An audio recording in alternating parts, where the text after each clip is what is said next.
बॉलीवुड के stunt director Tinu Verma की करते हैं, जो रियल लाइफ नहीं बल्कि रियल लाइफ के स्टंट की वजह से सुर्खियों में हैं। दरअसल प्रॉपर्टी विवाद को लेकर टीनू वर्मा ने अपने भाई मनोहर वर्मा पर तलवार से जानलेवा हमला कर दिया और फरार हो गए।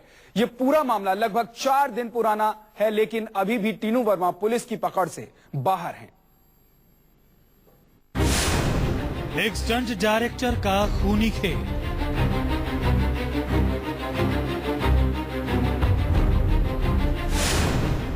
स्टंट डायरेक्टर ने किया तलवार से वार।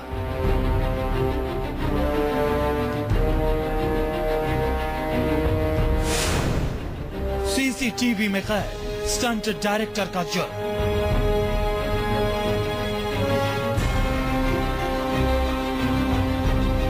सीसीटीवी की ये तस्वीरें धुंधली जरूर है, लेकिन इनके पीछे छिपा है एक बेहद संगीन गुनाह।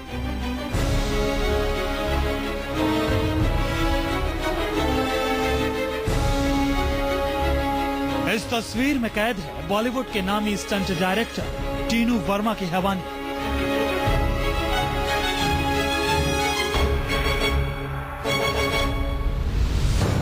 देखिए, करीब 4 दिन पहले की इस तस्वीर में स्टंट डायरेक्टर टीनू वर्मा अपने सौतेले भाई मनोहर वर्मा पर तलवार से हमला करता नजर आ रहा है।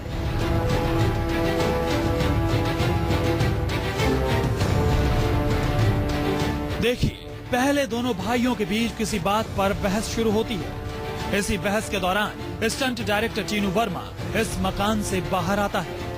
उसके हाथ में तलवार भी होती है। बाहर आते ही टीनू वर्मा अपने भाई मनोहर पर तलवार से वार करना शुरू कर देता है। टीनू वर्मा ने पहला वार सीधे सिर पर किया और मनोहर गश खाकर गिर पड़ा। इसके बाद भी स्टंट डायरेक्टर टीनू वर्मा का गुस्सा ठंडा नहीं हुआ और उसने मनोहर पर जिस्म पर तलवार से और भी कई वार किए। इस बीच यहाँ पर कुछ लोग पहुंच गए तो टीनू वर्मा वहां से भाग निकला। हमले के बाद मनोहर लहूलुहान हो गए, जिन्हें बाद में कोकिलाबेन अस्पताल में भर्ती कराया गया। अभी थोड़ा वायलेंट हो रहा है, उसका पता नहीं क्या पर्सनल प्रॉब्लम है, आई डोंट नो।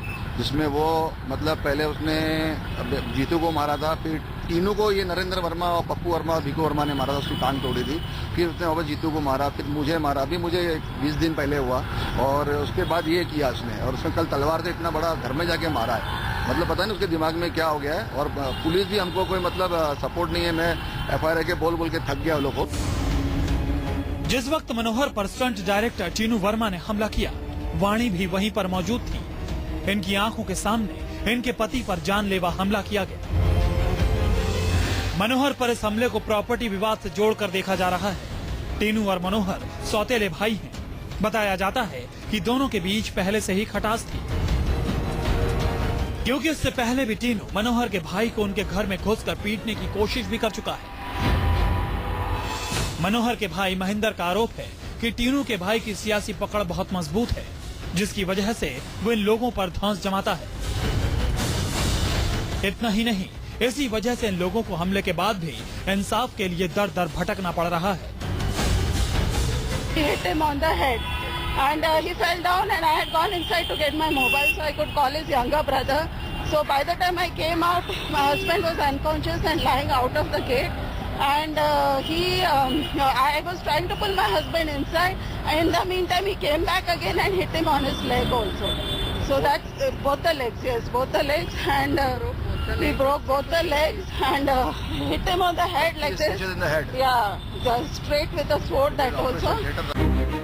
तलवार के हमले में जख्मी मनोहर वर्मा अस्पताल में भर्ती हैं। उनके सिर पर जख्म इतना गहरा है कि 30 टांके लगाने पड़े हैं। हालांकि उनकी हालत में पहले से सुधार है, लेकिन सबसे हैरान करने वाली बात यह है कि अपने भाई की जान लेने की कोशिश करने वाला स्टंट डायरेक्टर टीनू वर्मा अभी तक मुंबई पुलिस की गिरफ्त में नहीं आया है। सवाल ये है कि कहीं ये टीनू के भाई की सियासी रसूख का असर तो नहीं है? अगर हाँ, तो मनोहर को इंसाफ कैसे मिलेगा? दीपक दुबे, मुंबई, News 24।